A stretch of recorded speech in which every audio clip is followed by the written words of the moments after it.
it's insane the world that we're living in right now, where, I mean, if you listen to the actual interrogation, they admit in the interrogation, oh yeah, Facebook and Twitter send us stuff. They push stuff to us directly. So your social media account is surveilling on you. And if Facebook and Twitter don't like you, they'll just send it straight to the FBI and they will come and get you.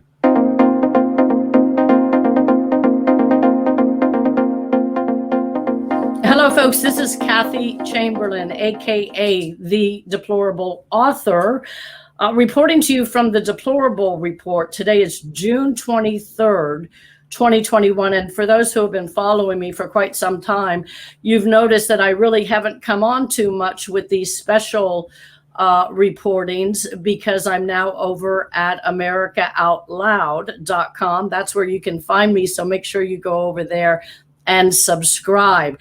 But today I had to come on because I have a very, very exclusive report to bring you. And I've been talking over the past week with a gentleman you're going to start hearing a lot about. And his name is Jeremy Brown. You may have already seen him on some of the news circuits. But boy, does he have an impressive background and story to tell us all.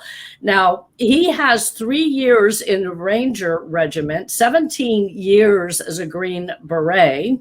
Okay, he's an expert in insurgencies, counter-insurgencies, and human intel. That's what makes his statement so incredibly important and credible. Brown served in the United States Army from 1992 to 2012 and reached the rank of Special Forces Master Sergeant. Also, a former Republican candidate for Congress, he ran in Florida's 14th Congressional District. Now, this is really an interesting story, because I got to tell you, I'm going to bring on, he was just on OAN. So this was one of the first major media. Nobody wants to touch this story, and yet it is the most important story, in my opinion, that is happening today. So the first thing I'm going to do is share with you the OAN. It's about 4 minutes long, folks, but stay with me because this is so important for you to watch. In this segment, it kind of gives you a bit of a background as to what Jeremy Brown has experienced over the last 6 months or so. And I'm going to begin the video now, and then I'll come back and introduce our guest. A former Green Beret says he's been in contact with people who claim the FBI tried to recruit them as informants prior to January 6th. One America's Zach Peterson has more. Former Green Beret Jeremy Brown says he received scores of emails from individuals who, like him, were approached by the FBI to act as informants inside the conservative groups prior to the events of January 6th. Brown says the emails came after he publicly released a video of his encounter with government officials at his home and audio of his meeting with the FBI at a local restaurant. The minute that I saw two agents standing on my front porch, I knew exactly why they were there. I probably have, scores of other guys that have said, yeah, this has happened to me as well. Brown went public with the video from last December after he decided exposing potential government involvement in the January 6th incident was more important than his personal safety. And what you're about to witness is an FBI personal meet with the sole intention of creating an excuse to meet with me, to recruit me to be a confidential informant. I said, yeah, I've worked with JTTF in the past, and they'll say, well, you might be in the future. Let's see how this goes. The agents identified themselves as part of the JTTF. The Joint Terrorism Task Force is FBI, DEA, Treasury Department, ATF, all of them, put into this huge bureaucratic conglomeration of overly powerful law enforcement agencies. But the former Green Beret quickly realized that for the JTTF, radical groups like BLM and Antifa weren't the target. Conservative Patriot groups like the Proud Boys and Oath Keepers were suddenly being designated a threat. The fact that, they show up and are trying to infiltrate groups that I'm a member of, that tells me that, wait a minute, I'm not with the bad guys. infiltrate good guys. And so just by default, the fact that they're trying to infiltrate a group means that they've designated them as bad guys. Revolver News says several alleged co-conspirators have been released without charges, despite them being the most violent or provocative participants of the Capitol protest. The recent report raises questions if they're protected from indictment because they agreed to cooperate with the FBI, or if they were planted government operatives. Nevertheless, Jeremy Brown believes he has not been personally indicted because his testimony and recordings would destroy the narrative that Patriot groups plotted a violent insurrection. Because they know that I'll get on the stand and blow everything that they have said out of water. I'm going to get on the stand and be like, oh yeah, the FBI tried to recruit me before January 6th. Oh, well, that doesn't sound very much like a plot of the Oath Keepers to overthrow the government. According to Revolver News, if it turns out the government had planted agents who participated in the January 6th demonstrations, it could shed light on why intel agencies failed to call for more security. Anybody that has half a brain in security knows that those doors are magnetized locks, meaning that they can't just be opened without literally being ripped off the thing, which they weren't. They had to have been opened. Right. I mean, all the video is out there. Meanwhile, more than 500 protesters who wandered into the Capitol face criminal charges, many being held in solitary confinement with no bail. More than 14,000 hours of security footage from the Capitol has not been released to defense attorneys. Yet for Brown, the problems for those indicted run even deeper. I volunteered to testify on their behalf. Wow, that's great. Nothing but crickets. They're all in on it. The defense teams didn't want to win, right? I mean, these guys are part of the swamp and the deep state. Brown says others who attended the Stop the Steal rally have kept their silence for fear of repercussion. You know you're going to lose your job, but you might actually go to prison if you say, yeah, I went and protested a fraudulent election. Right. Right. I mean, we live in insane times. Yeah. For the former Green Beret, one of the underlying objectives of these federal indictments is to paint the Stop the Steal rally as a planned attack on the U.S. government. There's no truth being slung around in the interrogation room, I'll tell you this. They want these guys to cop to something that they can then blow out of the proportion in the media. Zach Peterson, One American News. Wow, folks. Let's get that off the screen because I've got more to show you. But can you believe that? So basically what's happened with this gentleman, he is pretty much the first one who successfully videotaped and audio taped the FBI as they attempted to recruit him as an infiltrator against fellow patriots, basically, especially specifically the Oath Keepers, prior to January 6th. So he became a whistleblower after hearing Christopher Wray, Director FBI Director Christopher Wray, and others pretty much coming out and giving a false story about what really happened. So I want to give a big, huge welcome and thanks, Jeremy. I am so honored to have you with us today. Of course, Kathy, thank you for having me. And I just want to give you the award of being the first female journalist to actually interview me about this story. So congratulations. Well, thank you very much. You know, we conservatives don't hang our coats on a medal or an award like the left does, but I will take that one. I love it. Thank you for for giving me the honor, truly. So we just finished actually a 2-hour interview with Malcolm on America Out Loud and covered a lot of ground, right? I would say. I thought it was fantastic. Now, folks, for those of you who don't know, that would be on The Voice of a Nation.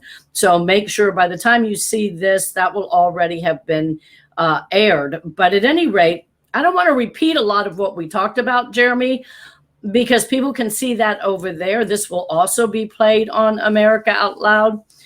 But I kind of wanted to start with you. Well, first of all, you know, a lot of people don't know, like we do want to cover from start to finish. I have a picture here that I'm going to show our audience. And it's, I guess, the outdoor video that you took from your home when the FBI agents first came to your home. You tell me if this one looks familiar, because this is everybody's nightmare Is that what we're looking at right here? Yep, that's one of the security views from our front porch. Oh, God, that had to be a very strange feeling. Of course, you're in kind of the intel business and have been all your life, but tell us just a little bit about what happened that morning. So it was early Friday morning, and we were actually expecting the AC repair guy, who we actually personally know, to be stopping by that morning. So typically, we don't answer our door without first checking our security feeds to ensure that we know who the person is. I mean, we live in dangerous times, but because it just happened to be the right time and the circumstances aligned, when the knock at the door came, my girlfriend automatically assumed it was going to be the AC guy. So she popped her head in the bedroom, said, "Hey, the AC guy's here." So I start, moving and waking up and getting up, and by then she goes to the door. She opens the door to find 2 federal agents looking for Jeremy Brown. So, of course, I walk up on her in the middle of this exchange, and she's not a Green Beret, so her responses may not be as smooth and everything. So she's like, "Oh no, he's not here," and then I walk up and stand next to her. It was it was kind of funny. It's unnerving, though, isn't it? I'm sure. I know she was totally unnerved, but it's not the first time I've ever had law enforcement at my door. We live in kind of a neighborhood where we see law enforcement quite often, not necessarily because of us, but so I mean the overall thought of having federal agents showing up at your door asking where you are, it can be unnerving, but it's the new America. Because I mean, as we spoke before and on the phone, I was at the Capitol on January 6th, not inside, but I've had friends call me and say they were approached by the FBI, and my first question always is, well, you didn't go see them without an attorney, did you? And they all did. Right. And then my next question is, well, you didn't happen to drop my name, did you? And they all did. So it's like, people wake up. Yeah. Right. Well, it's kind of that whole mindset of people, that argument that, well, I don't mind the traffic cameras because I don't break the law. Well, that's not the point. Neither to General Flynn. Yeah, exactly. You haven't broken the law in your eyes, but remember, you show me the man and I'll show you the crime. That is right. That was Stalin's secret police chief of his biggest Secret Service Lavaria Barriott. What was his name? I actually wrote about him in my book, so I'm horrible with names myself. But the bottom line is that we like to project our own goodness onto people, especially people that we have offered the opportunity to have some level of authority, and so everyone are too overly anxious to run off and cooperate with people that ultimately don't have their best interest in mind. Well, and we trust them, after all. We trust them to protect us. So this is something the American people are just now waking up to, that they're not necessarily on our side anymore. Right. Would you agree with that? No, absolutely. And I've had quite a few people tell me or reach out to me and say, "Hey, the FBI contacted me. What should I do?" And I say, make them sweat.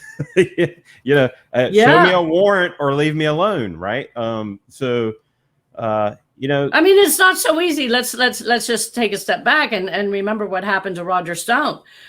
I mean, they swarmed his place at 4 o'clock, I think, in the morning or something, and with 20 SWAT team members and frogmen and CNN conveniently behind the scenes. One of their favorite tactics is show up right first thing in the morning. And I mean, there's nothing you can do at that point but just hold your hands out and get cuffed, right? No comment. Okay, well, we want to learn from you. That's what there are things you can do, Kathy. Yeah, well, I think the audience needs to hear about it without breaking the law. Watch Rambo: Last Blood. Dig some tunnels. Set some. I mean, the reality is, it's all. In most cases, and I think what you've seen is, we've got 500 plus American citizens sitting in jail right now. Not one single report of a violent confrontation, a resisting arrest, a shootout between this, that, or the other thing, right? Why? Because they're law-abiding citizens. They've done nothing wrong. They have no desire and they're probably not thinking that, oh, my government is here to assist me in my suicide. But I mean, this is the world that we live in now. They're all sitting in prison. So, you know, everybody is going to have to come to that, the reality that they're going to have a plan for that. You know, be prepared for agents to show up at your door. And when you're going to have to make that decision on what you're going to do. Yeah, that's so true. I've given it a lot of thought myself. And that's a really sad place for us to find ourselves. But speaking of those who are sitting in jail right now, no rights, no due process. And I mean, nobody seems to really be doing much about it. But I want to talk about those people because I think quite a big number of them are either Oath Keepers, Proud Boys, or 3%ers. Am I right about that? Well, I think a majority of them are just average citizens. I mean, one, the Oath Keepers aren't that large of an organization. I think maybe Florida Oath Keepers, which was the contingent that I was with, I think we maybe went up there with 20 people total, right? Wow. So we were tasked with a security detail at the request of some of the organizers. And so that's what we were there to do. So to be honest, while there are, I think the last number I heard is maybe 20 or 30 Oath Keepers that are in prison now. Nobody has a count because where is that information, right? I think the current indictment that Kenny Harrelson is on, who I know personally and have been working with his wife, Angel, I think they have like 14 or 15 listed on that charging document alone that are Oath Keepers. But the other 500 plus individuals are everyday Americans that they've gone through, whether it's internet posted social media videos or the security footage from inside the Capitol that they seem to not want to release to anybody except for themselves. I think that's who they've basically been rounding up. I mean, look, the reality is that people are reporting, that their neighbor was there and they called the FBI and the FBI dutifully comes by and puts them in cuffs. I mean, there's even organizations that aren't even based in the United States. I think it's a terrorism exposer or capital terrorism exposers. They're not even in the United States. I think they're like in Eastern Europe somewhere, and they're constantly digging through. And I love it because I'm always being sent these tweets of these people like they're go-go Inspector Gadget investigators, right? They're really like Keystone FBI. They think they're saving the world one tweet at a time. And I'm like, people are sending them videos of me. They're like, this guy's not hiding from you clowns. People are trolling the FBI, the Tampa FBI office, their Twitter account with my video. And the FBI is seeing it because they're actively taking it down and they put it back up and they take it down. So it's insane, the world that we're living in right now, where, I mean, if you listen to the actual interrogation, they admit in the interrogation, oh yeah, Facebook and Twitter send us stuff. They push stuff to us directly. So your social media account is surveilling on you. And if Facebook and Twitter don't like you, they'll just send it straight to the FBI and they will come and get you. Yeah, this is so scary times. You are so right about that, because I was just reading about that now. It's come out of the White House. They've got even an app that neighbor can turn neighbor in. Imagine that. So Patriots, we need to step up to the plate and start turning in the Antifa people that we see out there truly breaking the law. Oh yeah. What happened? See how that works. Yeah, I know. Exactly. Well, what you'll see is you can be looking through your blinds, right? And you will never see a federal agent show up to question the Antifa or BLM people. I can guarantee you that. No, that's so true. One of the things that I haven't really seen flushed out about your story is you've mentioned to me that when you were up there on the 6th, you were there with a group of 20 Oath Keepers, right? And what happened to that whole group? Where are they? Well, all but two others in the actual direct group that I was with. Now, we were split amongst different protectees. The young lady that we were protecting was the mother of one of the Stop the Steal speakers. And so we were escorting her from the ellipse, which, I mean, again, we were all inside I was like 20, maybe 25 rows back from the president's stage. So they're credentialed inside the VIP, however many layers of VIP they have. We're in there. And in fact, I think there's pictures out there on social media of us all sitting in the back row. All but two other people, one of which we suspected beforehand of actually being a CI, but all of them are in prison, except for those two other people. So three of us, right? And one of the reasons I think that is because the other person is a female who was the direct escort of the female. So female on female. Okay. And, we stayed with the protectee.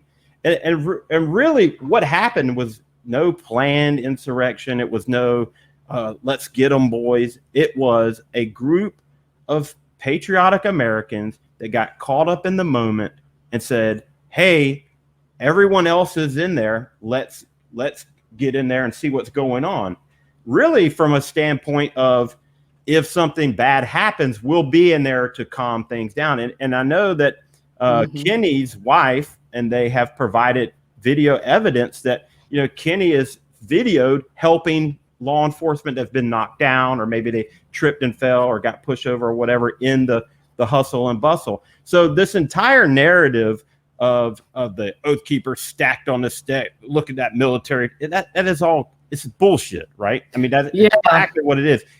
Because moments before that, I literally reprimanded them for wanting to jackrabbit ahead, leave the protectee. And I'm like, look, you're here on a mission, and your mission is to protect this individual. And then, of course, they just made the decision to go be part of history. Well, now they are part of history. They're political prisoners being held without due process by a federal government that all evidence indicates set them up.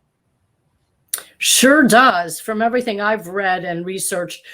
So that group of, let's say 20, only 3 of you are not locked up? Is that what you're saying? That I'm aware of. Everybody on Kenny's charging document was literally right there with me. I mean, Jessica Watkins, Kelly Meggs, all of them. That was my group. So it's funny that they're all in prison. How come there's no Jeremy Brown indictment? That's what my next question is coming up to. I know the answer to it, but I think the audience would love to hear. Well, I mean, here's the reality is that if you put a 20-year expert in insurgency, counter-insurgency operations on the stand and says, we were set up because you clowns showed up at my house in December, tried to recruit me for something in January, which they even say, which at the time I didn't even pick up on because this was December 9th. The president didn't even tweet about going to the Capitol on the 6th until December 19th. But yet and if you listen to the recording on Brandon Gray's video at justanotherchannel.com, you'll hear them say, oh, well, if anything happens in January, it's like, so nobody's even thinking anything about January, right? Because we're still in December.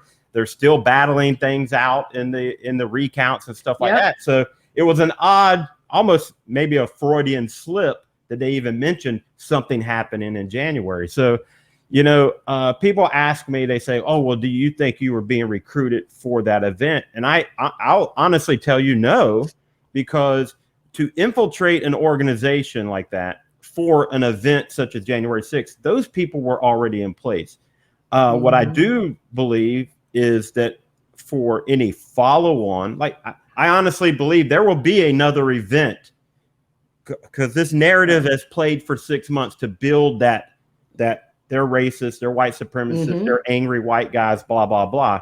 See, now they need something to actually put the nail in the coffin, right? So they created the January 6th narrative, and then maybe 4th of July, they come out and, some big Oath Keeper sponsored mass shooting or some crap, right? So that would be more in line with the timeline that my recruitment would fall into, but then also have me in there to report what we might call bomb damage assessment, right? BDA. Yeah.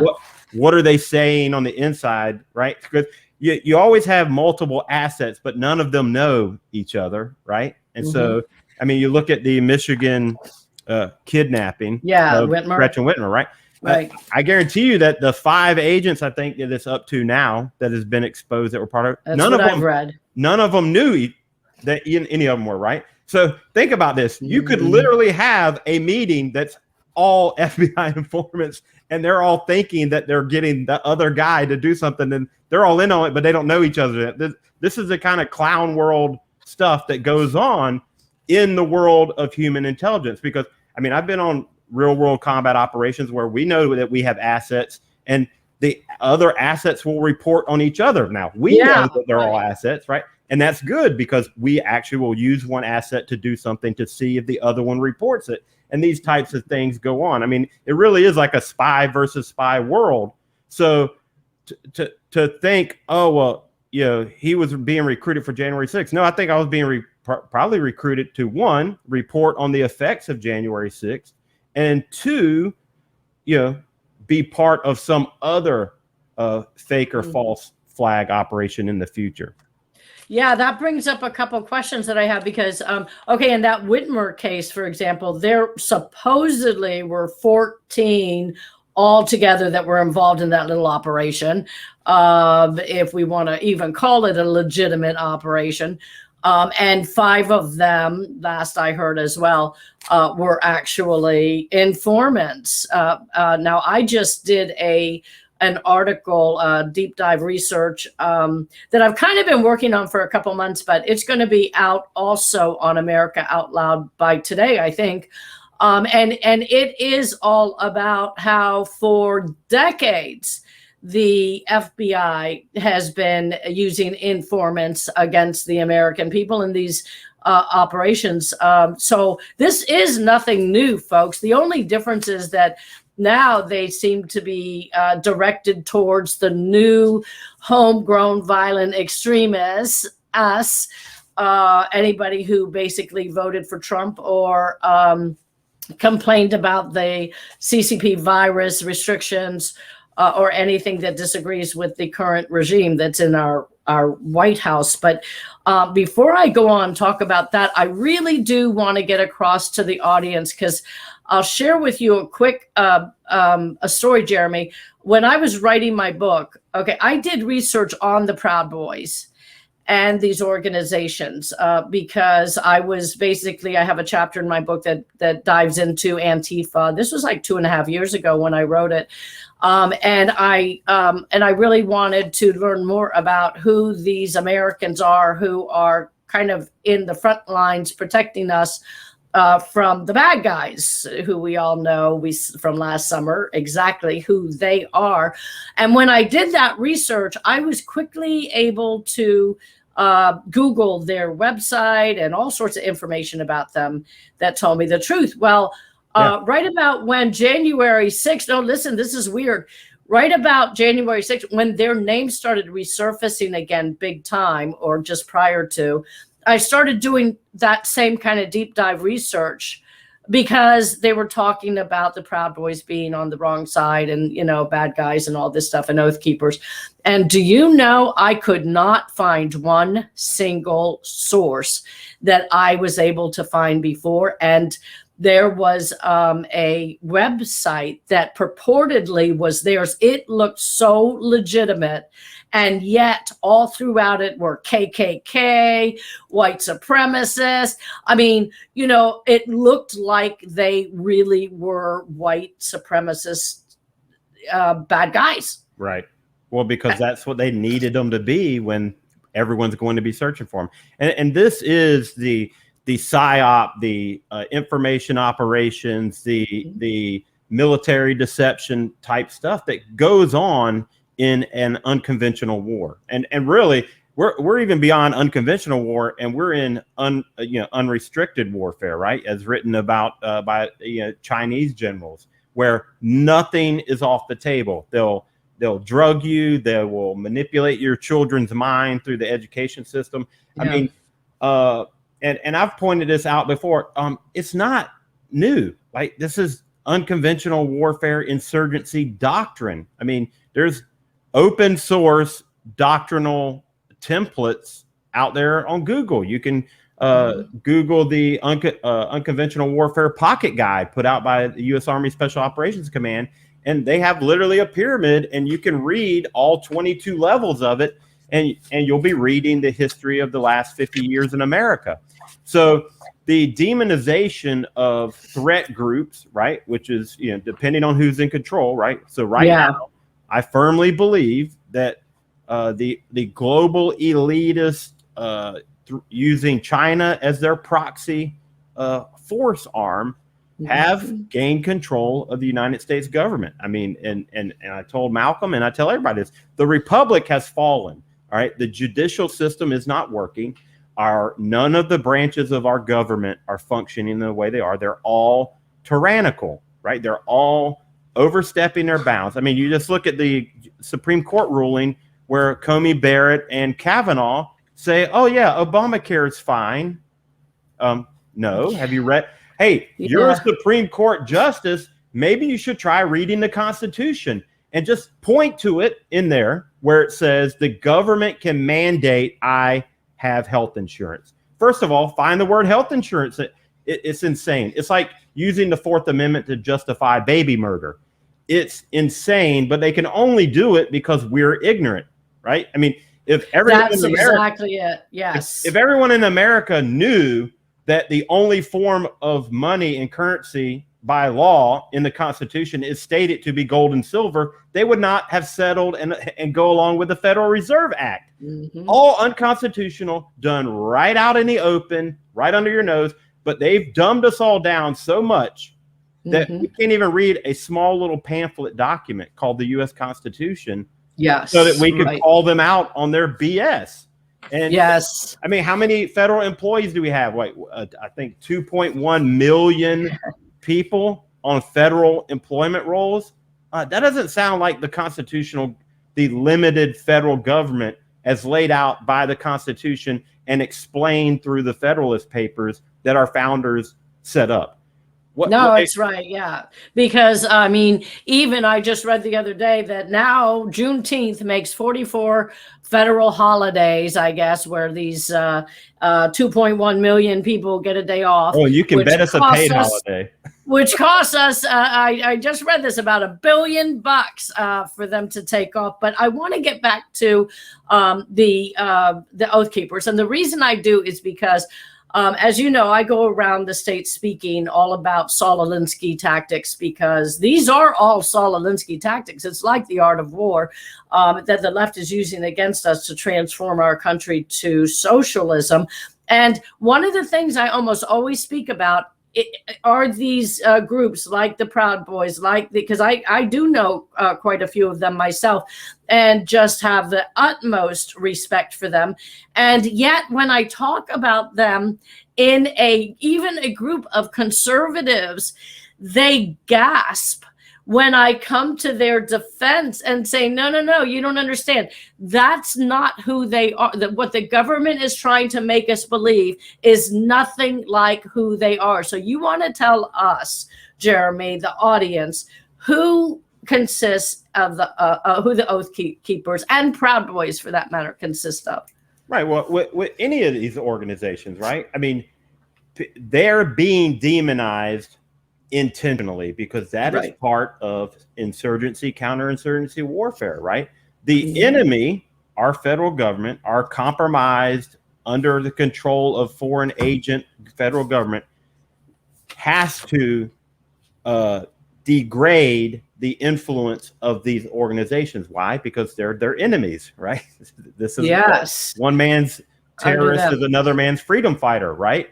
And so part of that unconventional warfare spectrum is the discrediting through false flag operations, media, IO campaigns, psychological operations, to prevent people from learning the truth, from joining those organizations and making them powerful, right? And so in any insurgency campaign, a lot of times, like look at Iraq and Afghanistan, you'll have Taliban or Al-Qaeda members dress up like police and go around and shoot people in the head, and then they'll blame it on the police. Why? Because it degrades the influence of then the police, right? Very good point. Yes, these are the things that you're seeing happen. And when I joined the Oath Keepers on November 9th after the election, and I said, all right, these guys are going to need help because they're about to be targets. This is exactly what I told their leadership. I told them, you're about to be targeted for destruction. And of course, you know, they all think we're just patriots. We go to flag waves, we shoot guns together, we do all these things. Like, they don't see themselves as but that's because they're not military experts. Like, they don't know the nature of their enemy. And I told them, I said, you need to go underground. Oath Keepers needs to become a knitting circle where you drink beer and watch Disney movies, right? Or don't watch Disney. Definitely don't watch Netflix. But the point is that you're about to start to get infiltrated. And this is all in November. I'm not a prophet. I just know what the plans are. I know the doctrine. This is what happens, right? And so, you know, I've talked to people that were in that meeting that I ran for them, and they're like, oh my gosh, you were right. It's like, but if they would have listened beforehand, then a lot of them might not be in jail right now. And so that's right. It's a intentional destruction, and that's what the infiltration aspect is, right? That's why they want federal agents. And if they can get federal agents at the highest level, even better, because now a guy who's like wants to hang out and drink beer with other patriots and maybe go defend old ladies from being beat up by soy boy, skinny jean wearing thugs, then he's told to do something, and he's like, well, that doesn't sound right, but whatever. And so this is why you see almost every time it comes out, and it's the truth that always comes out. Okay. Every time it's always at the higher levels, right? Sometimes the highest levels that these are the federal agents, right? And they're going to have multiple of them. I mean, how many unindicted co-conspirators did the Revolver reveal? Like 20? Okay.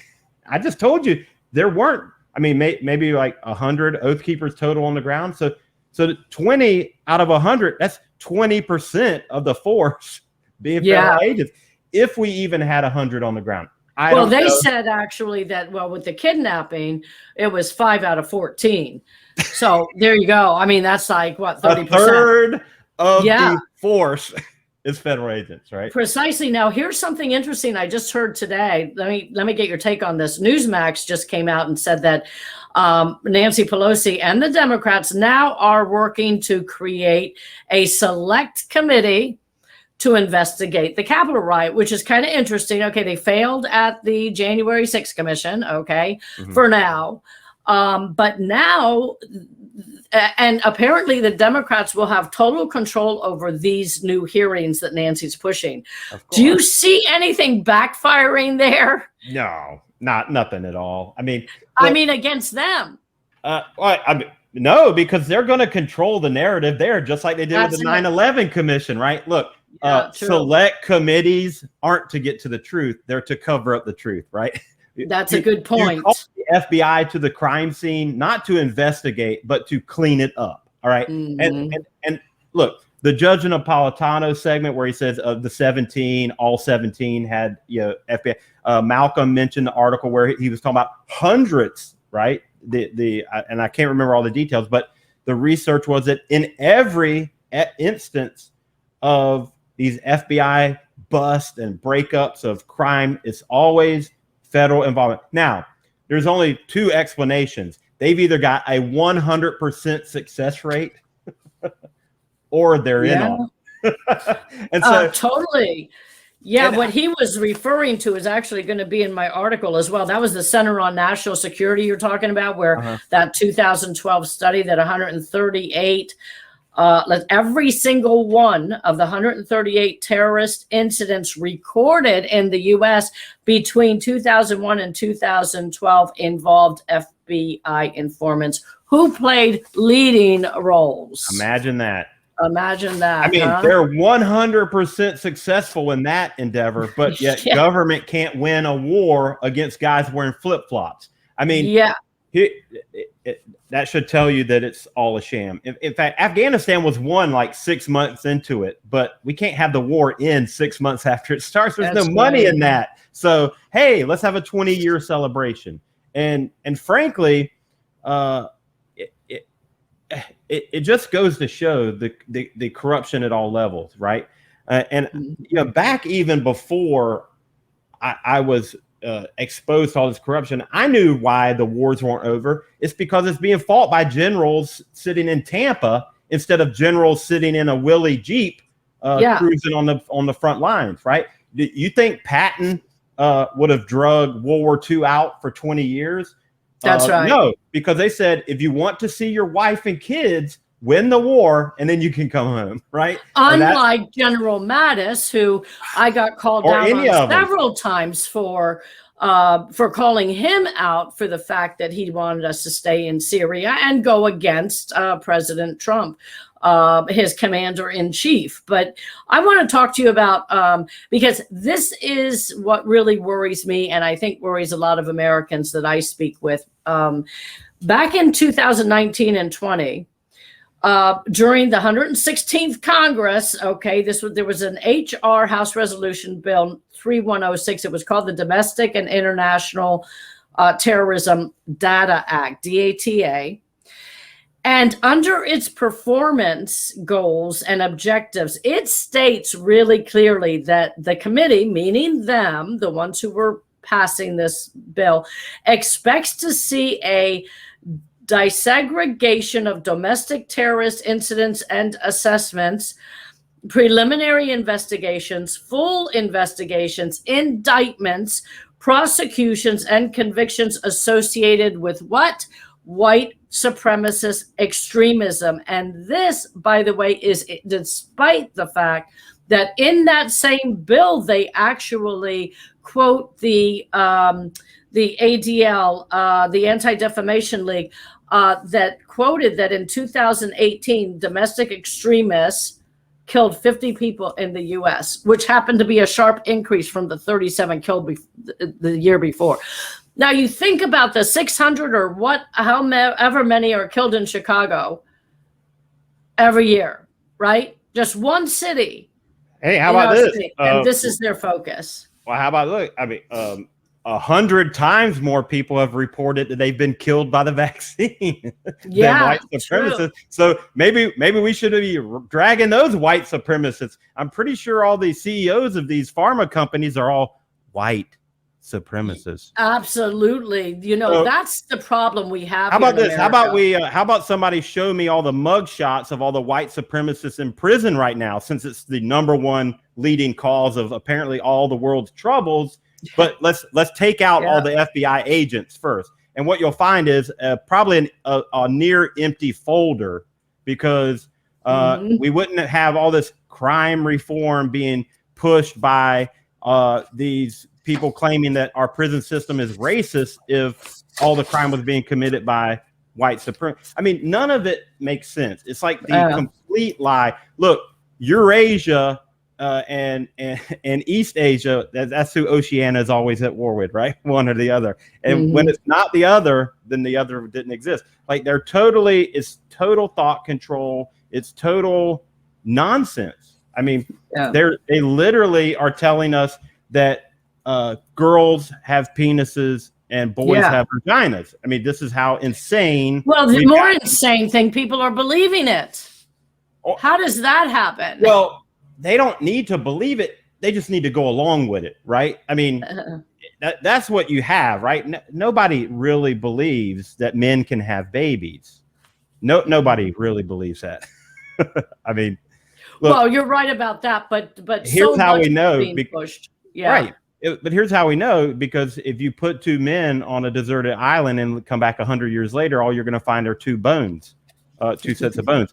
So, but they go along with it. And a soccer ball. And a soccer ball. That's right. We did talk. They go along with it. Why? Because of psychological operations, because of mind control, of creating the narrative, making them think that there's all these people on Twitter that aren't going to be their friends if they don't go along with it. And it's complete absurdity. And it's the same thing with these groups. they're creating a narrative and people go along with it because, like you said, to not go along with it makes people go, oh my God. Like they clutch their pearls and they're like, oh my gosh, you said the Proud Boys aren't white supremacist murderers. Yeah. And so regardless of, what you think about the leadership or whatever, the average everyday American are part of these organizations for their own personal reasons, whether it's camaraderie, patriotism. I mean, this is what people may or may not know about Proud Boys. It's really just a drinking club. I mean, they'll tell you they like to get around, gather around, drink beer, and be men. And really, maybe that's the ultimate, crime, is that we have men that just want to be men, and that's not allowed. Oh, that hasn't been allowed for many years, right? I mean, that was all part of the lead up to where we are now. Did you know in 2020, Trump's DHS, okay, they put out, under Chad Wolf, right? They put out a Homeland Threat Assessment, okay? Now, this is where people have got to start using their brains. So in that threat assessment, it called all the attention in the world to Antifa and all of the problems over last summer with the riots in Portland, Oregon, and Kenosha, Wisconsin, and everywhere there. But 3 months later, when about a week after Biden was illegitimately installed into our White House, a mere 3 months, listen to this, on January 27th, this past 2021, the DHS then released what they called a National Terrorism Advisory System Bulletin. Okay, now it stated, by the way, that it was the first time ever that the department had issued a bulletin about a threat to the homeland that is wholly domestic, originating from what it termed domestic violent extremists, or DVEs. Now, listen to this, and then I want your comment. That bulletin, and this is what American people have got to start understanding, warned that, quote, this is a direct quote, and this is what they're basically training our intel officers with, this kind of crap. Quote, information suggests that some ideologically motivated violent extremists with objections to the presidential transition, as well as other perceived grievances fueled by false narratives, could continue to mobilize or incite or commit violence. They said domestic violent extremists have been targeting people with opposing views over the past year, motivated by everything from anger over COVID-19 restrictions to the 2020 election results. Who does that sound like it's targeting? Me. Me. And you. And everyone. Yeah, look, everyone listening to this. 2 + 2 = 5. And if you don't believe, you can't just say that 2 + 2. O'Brien is going to stomp on your face until you actually believe 2 + 2 = 5. And if you don't know what I'm referencing, you should pick up the book 1984, because you're living in it right now. Yeah. Okay. Anyone that has the ability to rub two brain cells together and think for themselves is the enemy of the tyrant. Okay. And if you are a leftist out there and you're clapping, okay, don't worry. They're coming for you, my friend. Absolutely. Because guess what? The most useful of the idiots are the ones they kill first. See, they'll just lock us away, right? They kill them. If you don't believe me, that's been proven through history. Right. Research Mao's China. Okay. Yeah. The very people that he used, the youth, to murder people based on the class. They use class there, right? Eat the rich, blah, blah, blah. Those were the ones that as soon as he gained power, he goes, okay, we got to get rid of these radicals.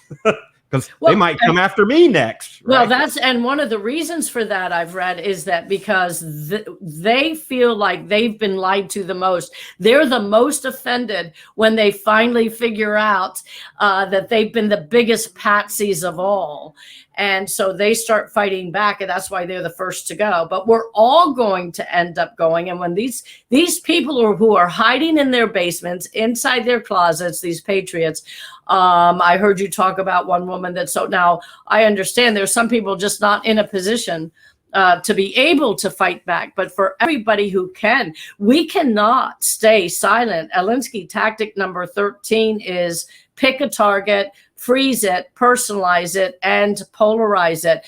And what they want to do is make every one of us who's speaking out radioactive, so that people think you, Jeremy Brown, and me, Kathy Chamber, we are lunatics. We're the conspiracy theorists that everybody should avoid, especially once they start targeting. But the problem is eventually there's not going to be Proud Boys left, or Oath Keepers, or, the second line of defense, the third line of defense. And everybody who has ever uttered the word, I voted for Trump, is going to be on that list if we don't start fighting back. Do you agree? Well, yeah. And here's the problem, is that they know how corrupt the system is. Okay. The one who cheats is the one who has the real data, right? Because they needed it in order to know how much they needed to cheat, right? Mm-hmm. They know, and this is why the censorship aspect is so key. Okay. Because they know that they do not have anywhere close to the majority. And I frankly believe that that one of the largest psyops pulled on America is the psyop of a divided nation, right?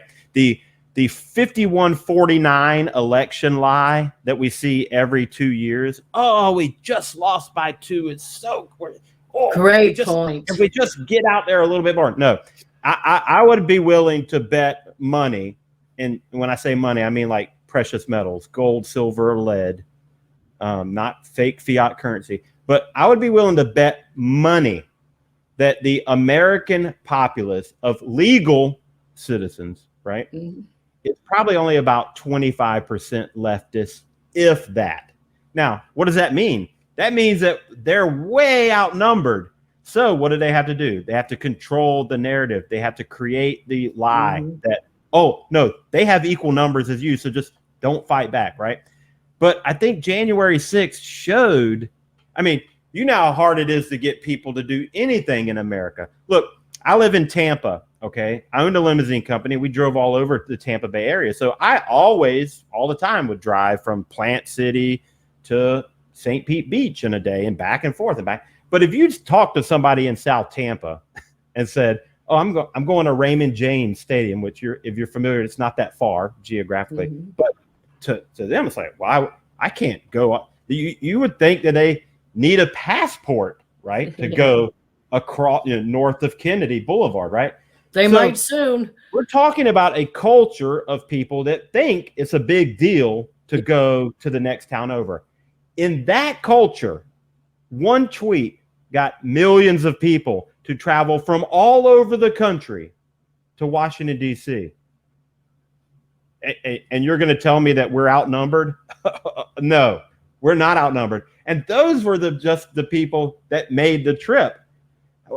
This is, and we talked about this with Malcolm. What we need to start doing is just show up at the closest government building to your house. Yeah, I like that idea. I guarantee you there's one within a half mile. Everyone in America probably has a government. There's more government buildings than there are 5G towers. Everyone in America is within a half mile of a government building. Every Saturday, get your bullhorn, get a bullhorn and just go stand out there and yell at them. Call them names. Ask them, where are the arrest records for all these white supremacists? I'd like to see them, because the prison population doesn't reflect that the number one threat to American security are white supremacists. How about this? Offer, get everybody put money together and offer a reward to anybody that can bring you a white supremacist so that you can lynch them. Go, hey, join the Democrats. Let's stamp out white supremacy by offering cash rewards to bring a white supremacist to the Democrat headquarters. They're probably actually in the headquarters. I don't know if you know anything about the Democrat Party, but anyway, the Margaret Sanger types, right? Absolutely, yes. White supremacy where we kill the black babies before they're ever born. Yeah, but I'm of, let's not talk about that. Let's not talk about that. So if we start doing that, you will see the country change, right? And that doesn't require any violence. It requires a voice and a little bit of time. Because what you would find is that if you say, you know what, let's do what that crazy guy with the platinum locks said to do. Let's all go down. You're going to find that there's actually a bunch of us that will show up. I mean, look at these flag waves that just spontaneously happen. Look at these boat parades that spontaneously. And you know what it is? Every one of them probably said, well, there probably are not going to be that many people because nobody liked Trump. And then they show up and there's thousands of people, right? And I'm going to tell you personally, I'm not a big fan of the president at this point because I feel like there was a lot he didn't do that he could have done, right? And so, all right, I don't work for him. He works for me. It's okay for me to not be satisfied with my politician's performance. And we need to get back into that and hold them accountable. And here's another microcosm, right? What's the congressional satisfaction rate? It's always like 9%, 10%, whatever. Then why do incumbents have a 95% reelect rate? If we all hate Congress, baffling. Right. Well, I'll tell you why. Because we all hate everyone else's congressman, but we love ours. Why? Because he got us that funding for the new child care center. Well, let me explain something to you. There's nothing in the Constitution that authorizes a congressman to bring dollars from Montana to Tampa, Florida. All right. That's not their job. So this is it's massive bribery and money laundering, right? And we're all okay with it as long as it's our new center, our new airport that we get. And that explains why nobody likes congressmen except for their congressman. No, it's very true. Although I am seeing an uptick, I think you'll probably agree with me on local people getting involved in their school boards, and I'm seeing a lot around here. We're starting to organize on the ground. I'm a part of that, so I see it firsthand. But I'm also seeing it all around the country. So I think that people all around the country are fed up and are taking things back into their own hands. The big question is it too little too late at this point? I don't know. Well, it depends on what you're referring to. Is it too little too late to save the republic from being taken over? Yeah, because it's already been taken over. Right. So congratulations, you're all now an insurgency. Right? Yeah. You were a counter-insurgency before the bad guys took control. Now you are the insurgency, right? And the person in power has the power, right? And you know, I talked earlier about these generals who, you know, they don't care about winning wars because all they're doing is lining up their next 7-figure salary at the defense contractor that they all bashed when they were generals, but now they're all on the boards of these companies, right? It's true. Right. How about this? How about we, the Special Forces Command, strip Mark Milley of his Special Forces tab for allowing a military coup to take place while he's the Joint Chiefs? How embarrassing for the Green Beret community to have a long tabber sitting at the Joint Chiefs watching our country being taken over by communist China. Good job, Mark. All right. And I can say it because I'm retired master sergeant. Well, that's a perspective I have not heard before. So do you think the Green Beret community mostly think that same way? You know, I don't know, because we're mostly independent thinkers. But I guarantee, look, in Special Forces, they would take Special Forces tabs away from guys that got DUIs or all kinds of dumb stuff. Like maybe the guy was in an adultery scandal or whatever. Right. So it is common within our community for people to be stripped of their Special Forces tab. Well, no one is more deserving of that than General Mark Milley, who wears a Special Forces tab and sits in the Pentagon and yet allowed a military coup of the United States government.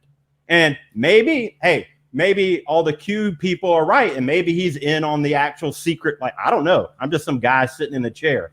I don't have a clearance anymore. So if it turns out that he was ultimately playing a role in some big thing down the road and we really won, well, then I will retract that statement. But until proven otherwise, any military officer that stood by and allowed the United States of America to be taken over by patsies and puppets of the Chinese Communist Party, who merely are just a proxy for global elites who just want to see a one world government, like Klaus Schwab, who comes out and says, "Oh, there's a lot of anger, but don't worry, there's going to be more anger." Right? Yeah. You know why? Because they're creating the anger, right?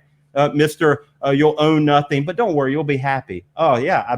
That's easy for you to say because you'll own everything. That's right. These are the clowns, the evil, occultists, or whatever it is that's driving them. These are the clowns that are running the world. And any self-respecting military guy that sit by and watch it happen, you should just just take your tab off now. Give it to the transgender sitting next to you, all right? Because at least they fought for something that they believe in. I mean, it really is a disgrace. And every time I see him in uniform wearing a tab, that I can't count the number of guys that I served with and that we're friends with that are now dead, so that he could sit back and command from his bunker in Tampa, Florida, go home and sleep with his wife every night while guys are chewing dirt in hellholes all over the world. I mean, it's frankly embarrassing. And I have no love for any of these so-called leaders. The only thing they're leading is their career progression into their 7-figure retirement job. And it's embarrassing, and we need to start calling them out. Yeah, I mean, just as a civilian, I am so enraged. I can't even imagine what it has to feel like walking in your shoes and anybody who has served and sacrificed so much for our country. Before we go, we're coming up on an hour. That went quick, didn't it? Every time I talk with you, it's like I'm long-winded, Kathy. No, so am I. That's the problem. Listen, let me show your GoFundMe site. Why don't you tell us a little bit about the purpose for this site? And I'm going to put it up here so people can see exactly where to go for it. Can you tell us what you're trying to raise money for? Well, so after January 6th, I was contacted by the Washington Post, and the guy basically said, I can't even remember the clown's name, but he's like, I'm from the Washington Post. I said, oh, no, thank you. So I didn't talk to him, hung up the phone, and then he sends me some, passive aggressive soy boy text messages, basically threatening that, he's going to make me look bad if I don't respond for his article. Well, first of all, you can't make me look any worse than I make myself look. When was this? This was probably January 15th, maybe. Okay. Is when the article came out. And he was reaching out to you for what purpose? Comment about the Washington Post article, which was basically defaming combat vets as conspiracy theorists and okay. Oh, they're lost sheep that just need a new purpose, and so they're susceptible to falling for these conspiracies about voter fraud and all this other stuff. It's basically a hit piece that okay. I didn't put that 2 and 2 together. I'm glad you're explaining it here. So he calls me by name. So he basically made a lie sandwich with me being the 2 pieces of bread, right? So he talks about me, then he talks about a bunch of combat vets that were tied up in January 6th, and then he ends with me, right? And I said, I demand a retraction, and if you don't, I'm going to sue the shit out of you. And so, of course, they don't take anybody serious because, see, this is the system that they've built, right? The system that they build is they do whatever they want and say, sue me. Of course, Jeff Bezos can say, sue me all day long because he is friends with the people printing the money, right? In fact, I wouldn't be surprised if they just hand over the contract for printing money to Amazon soon, and then we'll just have a drone deliver cash to our doorstep. But it's not a point. They have more money than they know what to do with. That's why they can kill people and just take the fine you look at pharmaceuticals, or you look at, tech monopolies. They violate your rights. They pay the fine because they have more money than they know what to do with it, and then they move along. And we're the ones that are forced to have to get an attorney that we can't afford, who likely went to a law school that taught them that the Constitution's just, something that you cite once in a while, but it doesn't really mean anything. And I've literally been told that by lawyers, is that, oh, well, there's more to the law than the Constitution. And I'm like, no, there's not. It's kind of like the foundational document, right?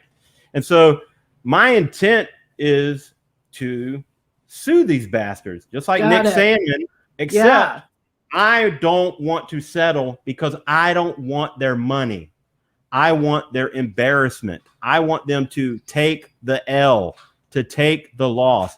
And luckily, Project Veritas is doing the same thing right now, currently way ahead of me, right? I have a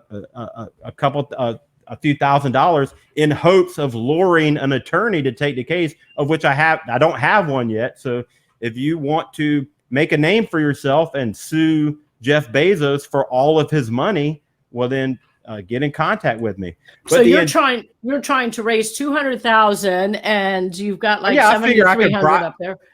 I figure I could bribe an attorney to actually take the case with $200,000. Look, they can take 66% of all the money that they take from Jeff Bezos. I don't care about the money. What I care about is handing them the loss, right? And I get the sense that see, this is why they can settle with Nick Sandmann, right? But the money hurts them though too, and don't lose sight of that. Well, I think the Nick Sandmann wasn't hurt one bit by losing $250 million. You know why? Because that's a drop in the bucket to them. Well, it is. Okay. And so what will hurt them, the bigger the loss, the bigger the embarrassment, let's say. Well, yeah, but it's not. Is it a loss? No, they settled. So all the discovery never got out. All of the dirty text messages back and forth, right? Because defamation's relatively hard to prove in a legal sense. Like you have to prove malice. Well, guess what? I guarantee you, if you took the Twitter accounts and the personal text messages, like they like to do all the time, right? Let's see their text messages about what they think about Jeremy Brown. Let's see what their internal conference room notes say about why we're going to run this story, or what storyboard did they build, and whose lives. And this is what it's about. It's about destroying people's lives. Right? That's what they're doing. To them, they're like, oh, it's just an article. No, that article is read by neighbors who maybe have bought into the leftist BS. They have drank the Jonestown Kool-Aid. Right? And so now what do? Now they launched their own campaign. They know what they're doing. Okay, this is color revolution. Yeah, no, you're absolutely right. I've been attacked by my local newspaper myself, so I get that. So here's where people can go to then. It's at givesendgo.com/combatvets WAPO, WAPO, Washington Post. So let me repeat that. givesendgo.com/combatvets WAPO. Thank you so much. I can't tell you how much I appreciate this. I think people's eyes really need to be opened up, and you are doing a great job out there, Jeremy, doing just that. I hope you keep at it. I hope to see you more and more on all of the major, well, you're not going to be on mainstream. We all know that, but I'm hoping to spread. I've already sent your information to others that I know will be happy to report on this story as well. And I hope to have you back. Good luck to you and stay safe. Well, Kathy, before we go, you don't have to do any of what I'm doing. You don't have to have any of the skills I have. Everybody can do something, all right? Mm-hmm. Whether it's writing a letter, whether it's putting a sign in your yard, whether it's speaking up in public, wearing a t-shirt, every little thing helps, because they want us all to think that we're alone and that we're the only ones that feel this way. But if you get out there, like I wear the Arrest Fauci and Gates t-shirt all the time, or my Baby Lives Matter t-shirt, right? Why? Because people will comment, hey, I like your shirt. And then that starts a conversation. What they don't want us to do is talk to each other. That's right. This is what they want us to think talking to each other is, staring at a phone that they can then censor, delete. Like, no, get out there, shake a hand, hug, have a cookout. This is how we win, because you're going to find out you're not alone, and you're going to find out that they are, and they know this. And that's why they do these things to prevent us, the censorship, the lying. Okay. Because once you build that couple million person crowd, like we did on January 6th, it gets people's attention. So stop hiding, stop being worried about losing your job. Hey, there's plenty of jobs out there. There's help wanted signs everywhere. That's right. And I'm telling you, most people in this country are patriots. So I guarantee you there's a patriot business owner who's tired of having whiny, critical race theory soy boys coming to their shop and working, and would love to have you. And it's not that bad of a thing to live a little bit poor. You're not a wealthy woman, I understand. So right. Our liberty is worth more than a pension, a paycheck. Okay. Have a little bit of pride in your country, and let's take our republic back. Well said. Thank you very much, Jeremy. Thank you so much for speaking up. People need this message. And folks, please share this everywhere. The message needs to get out. We can only do so much. It's up to you to take it from here. So please share it. And Jeremy, I can't thank you enough. Good luck to you. I'll be looking forward to seeing you all over the place coming up. Well, thank you very much. All righty. You take care. Folks, there you go. So that was one heck of an interview. Jeremy Brown, who has decided to speak up on behalf of all Americans, really. And it's something all of us need to be doing. I hope this has motivated you to get up out of your chair and get involved. There are local groups all over the place springing up. One of them that I'm an ambassador for Florida is called Defend Florida. That group is springing up all over the country. We've got Defend Alabama starting up, Defend Texas. Join those, because that will then bring your entire state under one umbrella, so you can speak with one loud voice and act as one loud group. But there are so many things to do. So I hope you take this message and run with it, because we truly are in a heap of trouble. And the only way we're going to lose our country is if good men and women like us do nothing. Thank you for joining, folks. And you have a wonderful day. I will try to get Jeremy back on again.